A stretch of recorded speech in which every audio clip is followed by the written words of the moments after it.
ഈശോയിലെ ഏറ്റവും സ്നേഹം നിറഞ്ഞ സഹോദരങ്ങളെ, ഇന്ന് ഈ പ്രഭാതത്തിൽ എൻ്റെ പ്രാർത്ഥനയിൽ ഞാൻ നിങ്ങൾക്കായി സമർപ്പിക്കുന്ന വചനം യെശയ്യാ 58:9 മുതൽ 14 വരെയുള്ള വാക്യങ്ങളാണ്.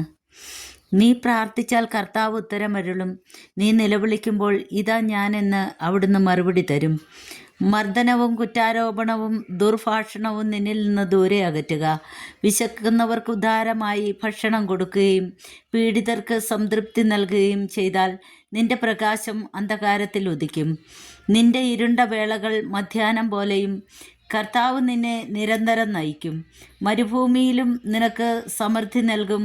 നിന്റെ അസ്ഥികളെ ബലപ്പെടുത്തും. നനച്ചു വളർത്തിയ പൂന്തോട്ടവും വറ്റാത്ത നീരുറവയും പോലെയാകും നീ.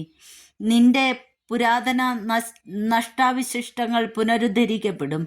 അനേകം തലമുറകളുടെ അടിസ്ഥാനം നീ പണിതുയർത്തും. പൊളിഞ്ഞ മതിലുകൾ പുനരുദ്ധരിക്കുന്നവനെന്നും ഭവനങ്ങൾക്കു കേടുപാട് പോക്കുന്നവനെന്നും നീ വിളിക്കപ്പെടും.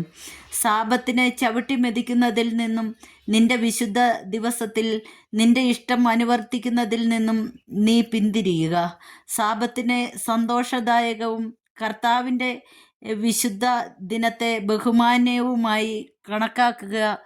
നിന്റെ സ്വന്തം വഴിയിലൂടെ നടക്കാതെയും നിന്റെ താല്പര്യങ്ങൾക്ക് അന്വേഷിക്കാതെയും വ്യർത്ഥ ഭാഷണത്തിൽ ഏർപ്പെടാതെയും അതിനെ ആദരിക്കുക.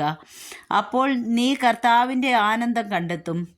ലോകത്തിലെ ഉന്നത സ്ഥാനങ്ങളിലൂടെ നിന്നെ ഞാൻ സവാരി ചെയ്യിക്കും. നിന്റെ പിതാവായ യാക്കോബിൻ്റെ ഓഹരി കൊണ്ട് നിന്നെ ഞാൻ പരിപാലിക്കും.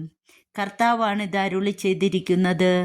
നമ്മുടെ കർത്താവായ മിശിഹായ്ക്ക് സ്തുതി.